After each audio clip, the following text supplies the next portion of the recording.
The soft hum of a busy evening filled the air as the city's towering skyscrapers gleamed under the dim glow of streetlights. Among the hurried footsteps of suited professionals and the distant honks of traffic, an elderly man shuffled along the bustling streets. His weathered overcoat hung loosely around his frail frame, and his scuffed shoes barely made a sound against the pavement. His gray fedora cast a shadow over his tired but sharp eyes as he stopped near a luxurious office building. The entrance to the building was grand, its revolving doors framed by golden trim, and the interior lights spilled onto the street, casting a warm glow on the polished stone steps. The man stood just outside the entrance, leaning slightly on a wooden cane that had clearly seen better days. He clutched an old leather briefcase in his free hand, its edges frayed, as though it had traveled through decades of stories.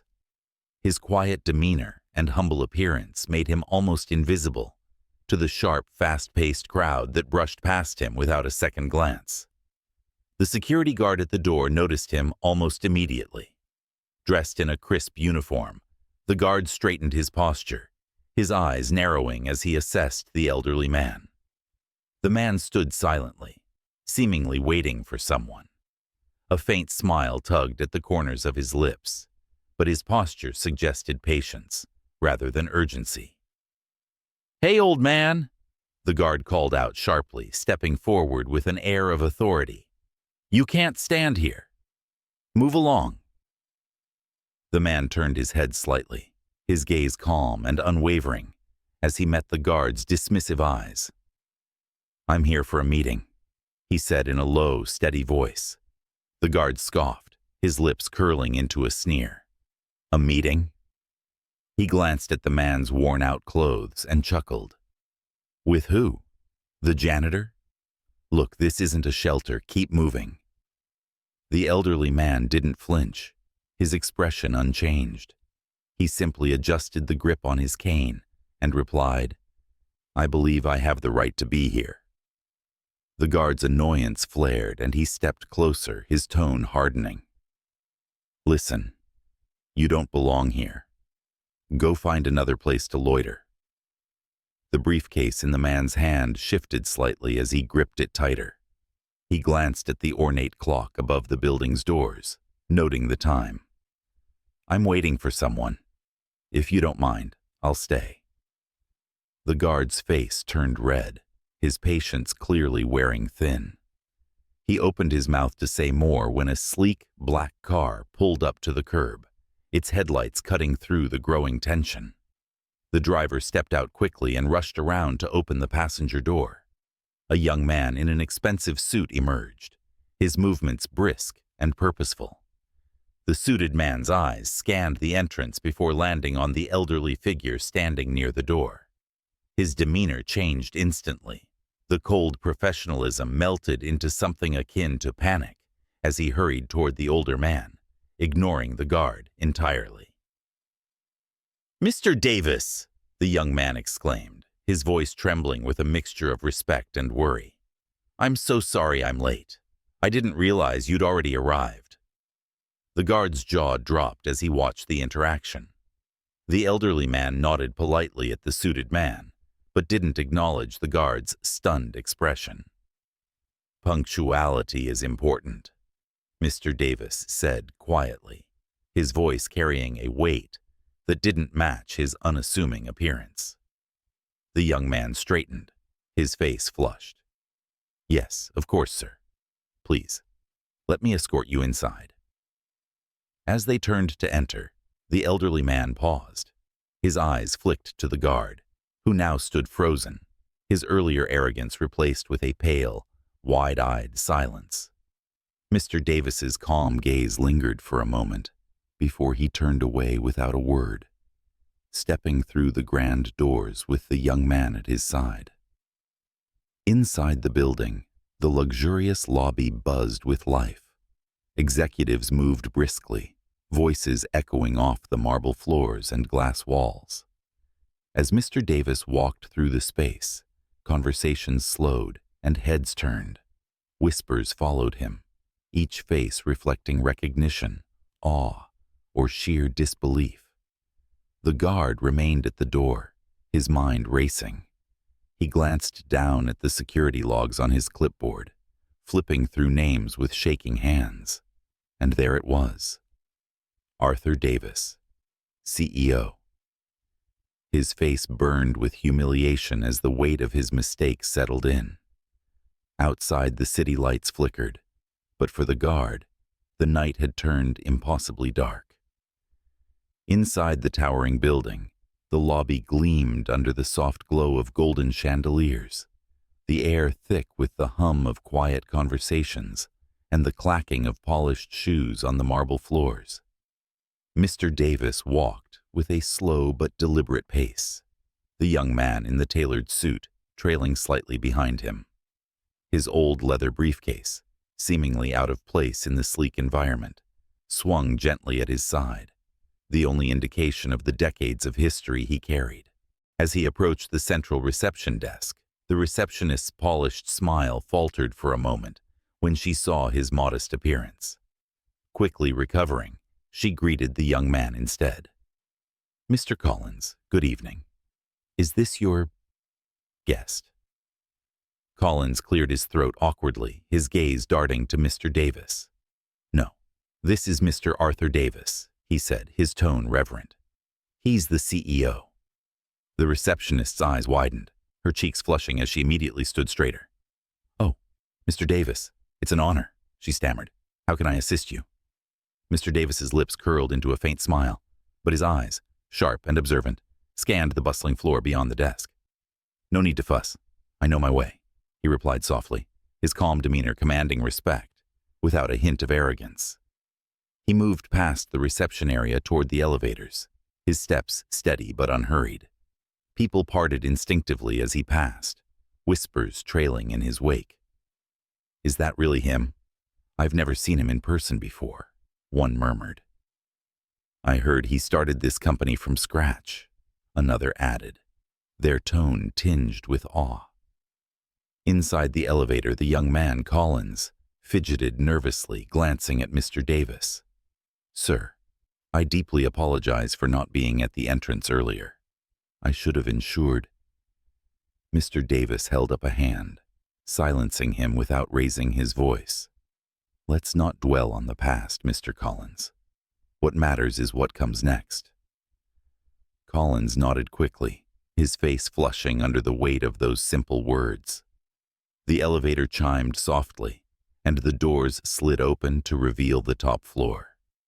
The sprawling executive suite was a masterpiece of modern design, glass walls offering panoramic views of the city skyline, sleek furniture arranged meticulously, and a large conference table dominating the center of the room. The atmosphere was a blend of power and precision, a testament to the empire Mr. Davis had built over decades. As he entered, the room fell silent. The executives seated at the table rose immediately, their faces a mix of surprise and respect.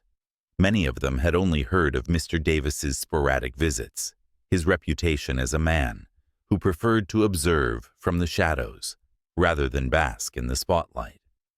Seeing him in person was a rare event, and his unassuming presence only magnified the quiet authority he exuded. One of the senior executives stepped forward, hesitantly. "Mr. Davis, we weren't expecting you tonight. Is there something we can prepare for you?"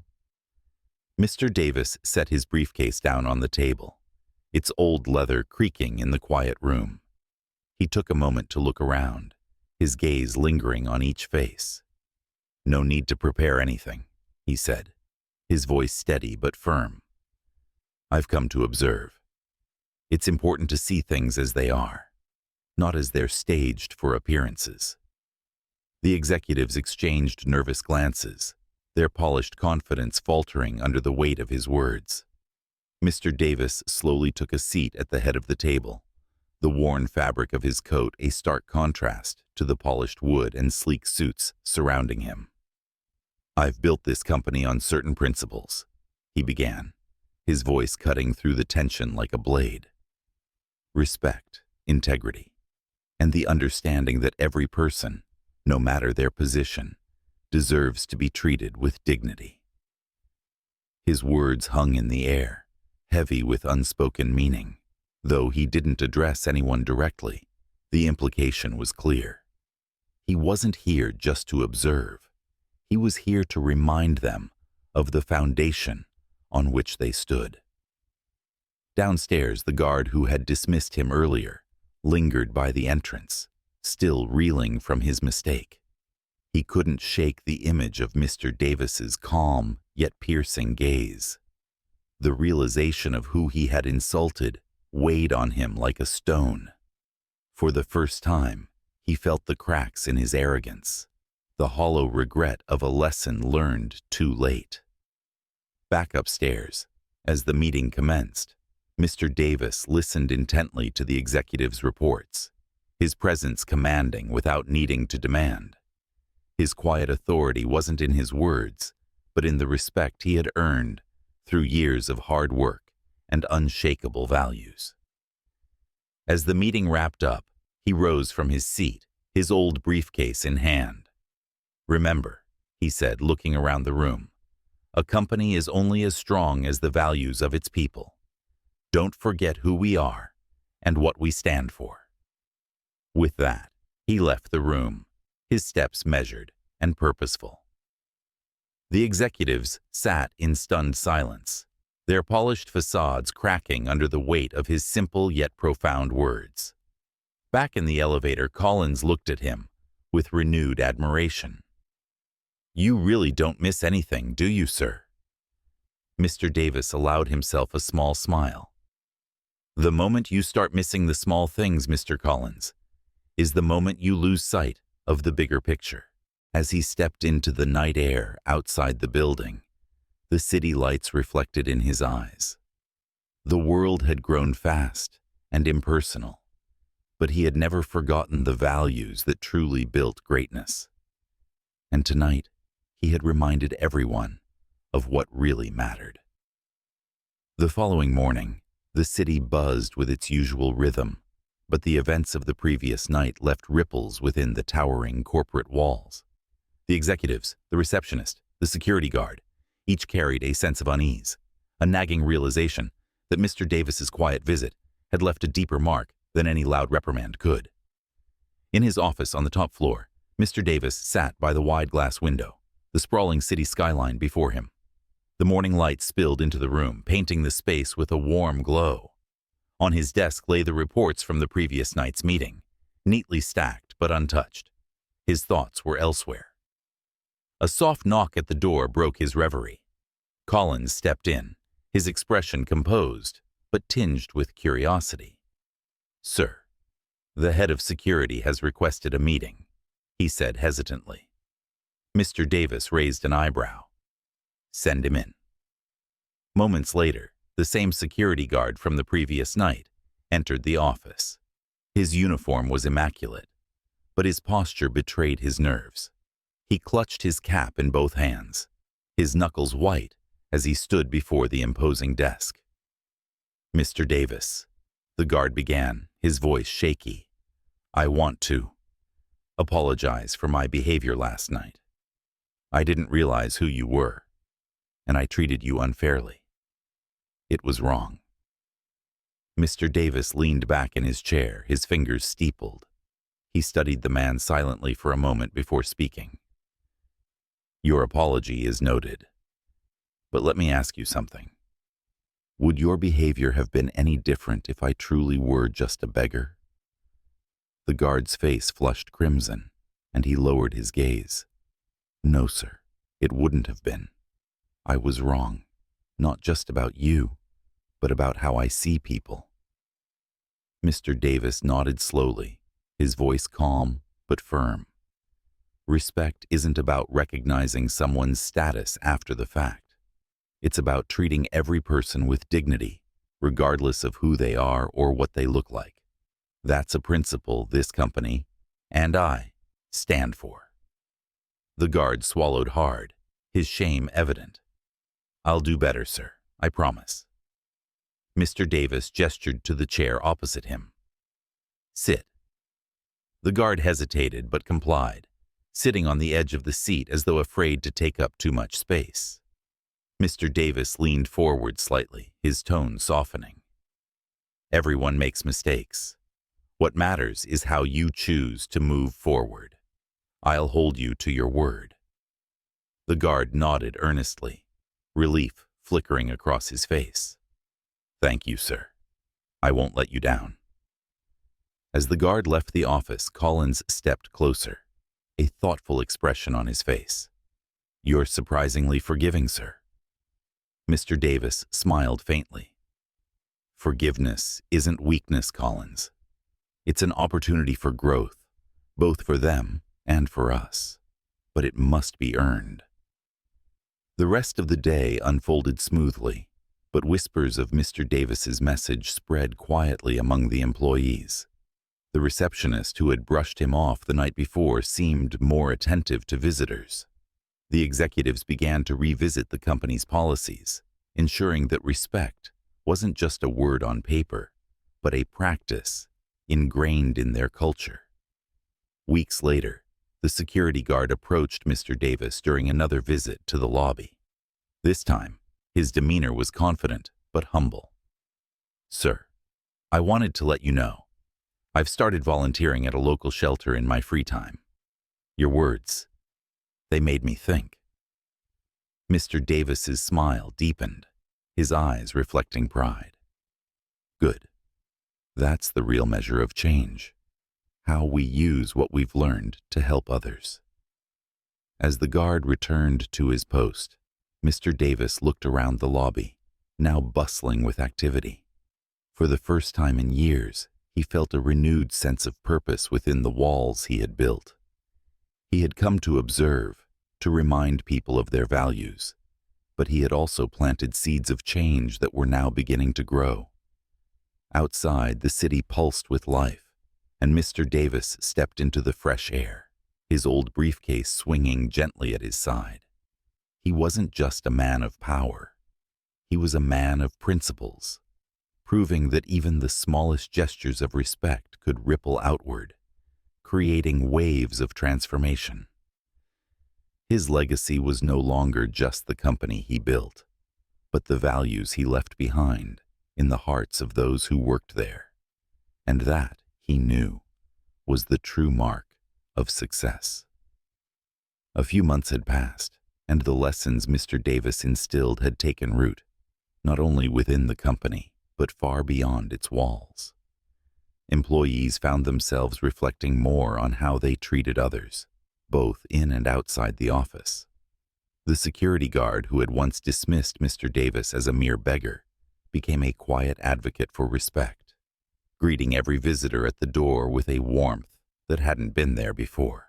Mr. Davis, meanwhile, kept his visits unpredictable, showing up without notice to observe how the culture was evolving. On one such evening, as he approached the company's entrance, he noticed something different. The same security guard, now smiling confidently, was helping an elderly woman navigate the stairs. She struggled with her cane, her hands trembling slightly, but the guard offered his arm with patience and care. The moment made Mr. Davis pause. He leaned against his cane, watching from a distance as the guard escorted the woman inside. For the first time in years, he saw the reflection of the very values he had hoped to inspire: respect, kindness, and an understanding that true strength lay in how one treated others. Inside the building, the receptionist greeted the elderly woman with genuine warmth. "Welcome, ma'am. Can I assist you with anything?" she asked, her tone gentle and inviting. The elderly woman smiled, nodding toward the guard. This fine young man already did. "Thank you, dear," she said, patting the guard's hand, before making her way toward the elevators. Mr. Davis followed shortly after, his heart full as he observed the transformation unfolding in the company. Upstairs, he called a meeting with the executives, wanting to address the subtle yet significant changes he had noticed. As the team gathered in the sleek conference room, they exchanged curious glances, unsure of the purpose of this impromptu session. Mr. Davis took his usual place at the head of the table, setting his worn briefcase down beside him. He looked around the room, his sharp eyes meeting each person's gaze. The room fell silent, anticipation hanging in the air. "I want to share something with you," he began, his voice steady but filled with emotion. This company wasn't built on numbers, contracts, or even success. It was built on people. People who believed in each other, who lifted each other up, and who understood that respect is the foundation of everything we do. He paused, letting the weight of his words sink in. In recent months, I've seen a change, a small one but significant. People are starting to remember what matters. I watched today as one of our own helped a stranger without hesitation, not for recognition, but because it was the right thing to do. That's the kind of legacy we should all strive for. The executives nodded, some glancing at each other with a newfound sense of pride. One of them spoke up, his voice earnest. "Mr. Davis, your example has reminded us of the importance of leadership through action. We've started reworking our policies to reflect those values, not just in how we treat each other, but in how we interact with our clients and the community." Mr. Davis's faint smile deepened. "Good. Because this company's strength doesn't lie in its profits or prestige. It lies in its people." As the meeting concluded, Mr. Davis rose, his briefcase in hand. "Never forget," he said, pausing at the door, "respect is a currency that never loses its value." As he stepped out into the hallway, Collins approached him, his face alight with excitement. "Sir, you won't believe this," he said, holding up a tablet. "There's a news article trending about our company. It's about the security guard, how he helped that woman outside. Someone took a picture and shared it online, calling it an example of everyday kindness." Mr. Davis chuckled softly, shaking his head. "Kindness should never be extraordinary, Collins. It should be the norm." Later that evening, Mr. Davis stood by his window, gazing at the city lights. He thought back to the moment when he had been mistaken for a beggar, dismissed as insignificant. That moment had become the catalyst for change, not just in his company but in the lives of everyone who worked there. And as the world outside moved on, one small act of kindness at a time, Mr. Davis knew he had done his part to ensure that the legacy he left behind wasn't just about buildings or profits. It was about values, timeless, unshakable, and powerful enough to change the world. Months turned into a year, and the values Mr. Davis had reignited continued to shape the company's culture.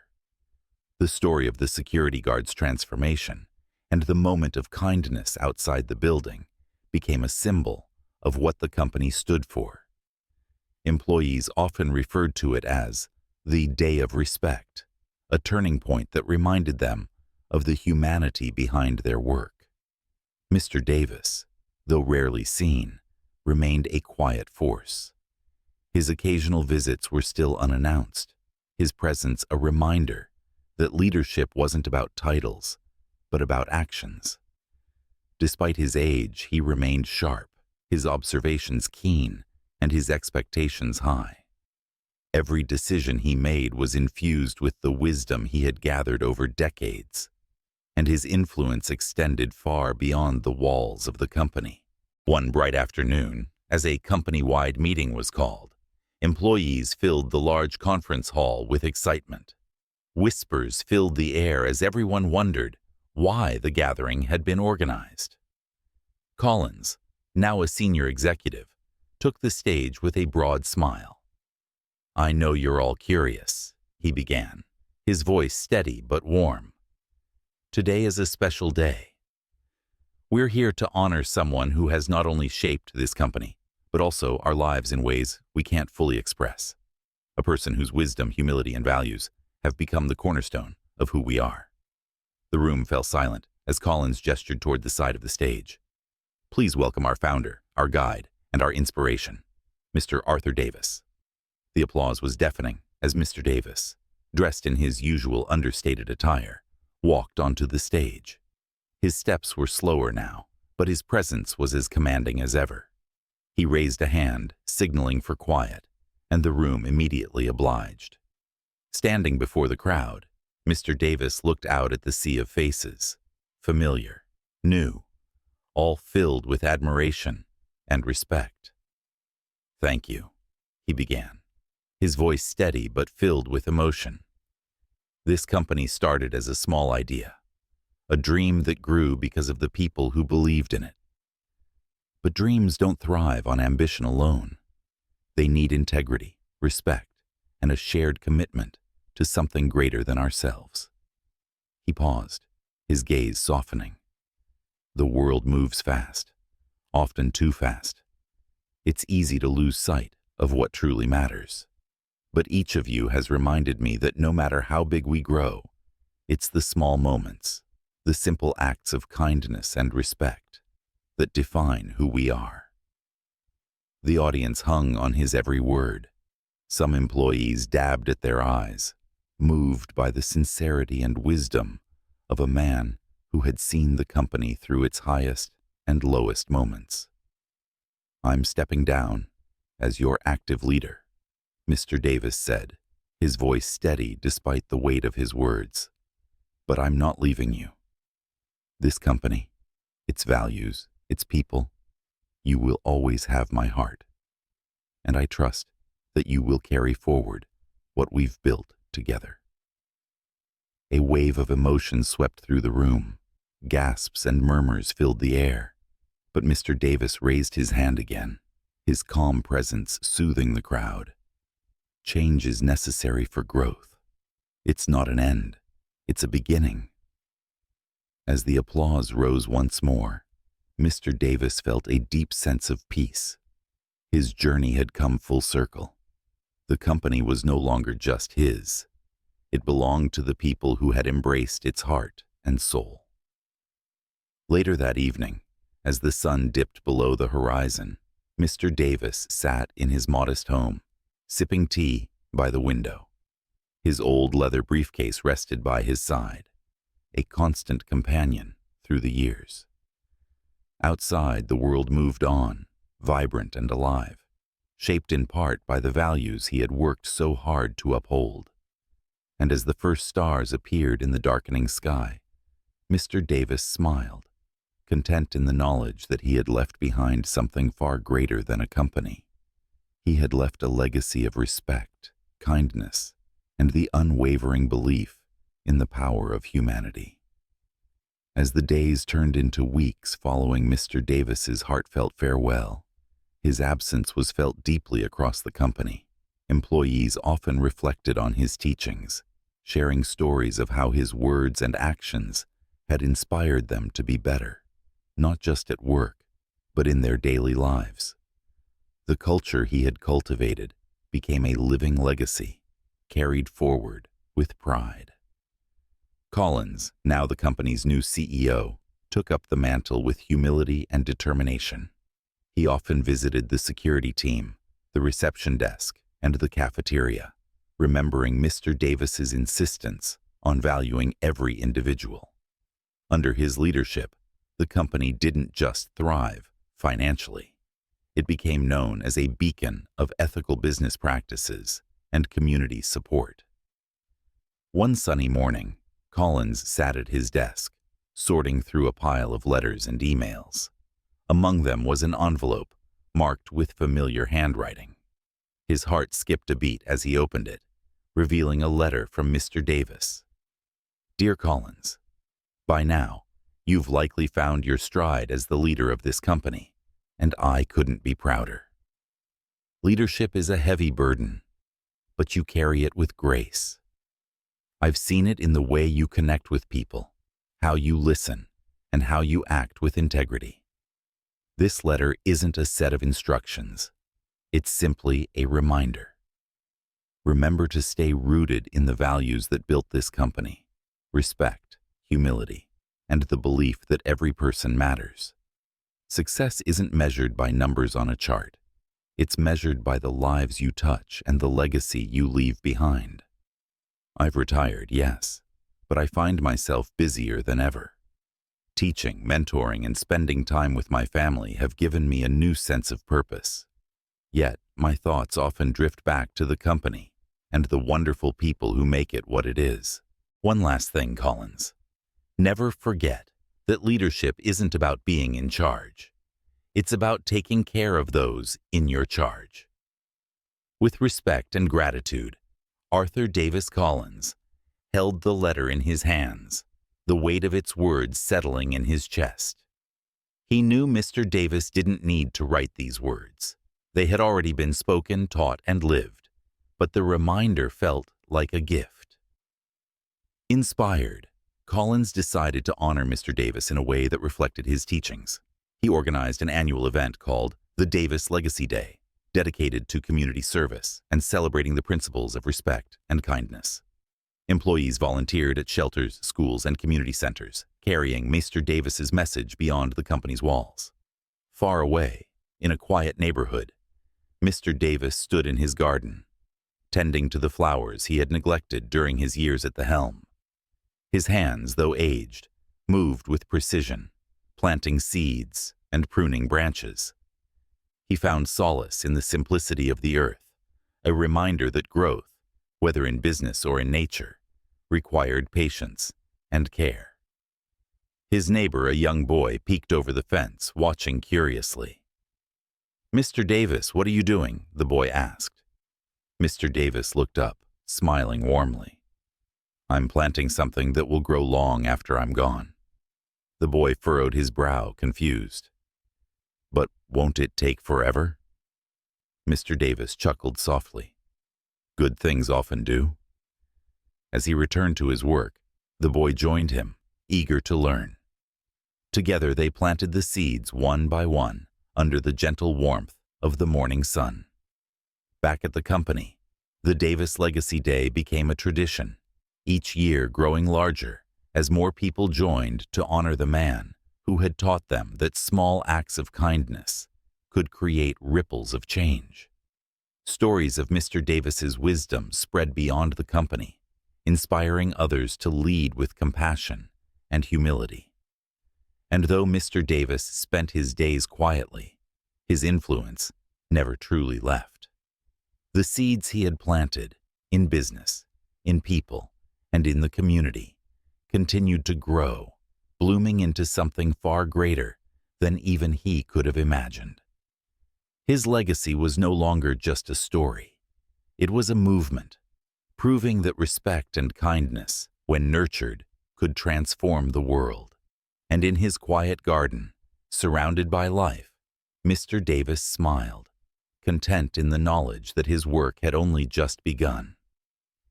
One quiet afternoon, Mr. Davis sat in his garden, the soft hum of bees and rustling leaves surrounding him. His hands were dirt-streaked from planting new roses, but he didn't mind. There was peace in tending to the earth, in watching life grow slowly, deliberately. He paused, leaning on his cane, as a thought struck him. How strange it was that the simplest acts could leave the deepest marks. His peaceful moment was interrupted by a knock on his gate. Looking up, he saw a familiar figure. Collins, dressed sharply as always, but his face held a mix of excitement and urgency. Behind him stood a small group of executives and employees, their expressions warm yet determined. "What brings you all here?" Mr. Davis asked, his tone curious but kind. He opened the gate and gestured them inside. Collins stepped forward, holding a sleek black folder. "Sir, I know you said you've retired, and we've honored that. But today, we've come to ask something of you." Mr. Davis raised an eyebrow, intrigued. "And what would that be?"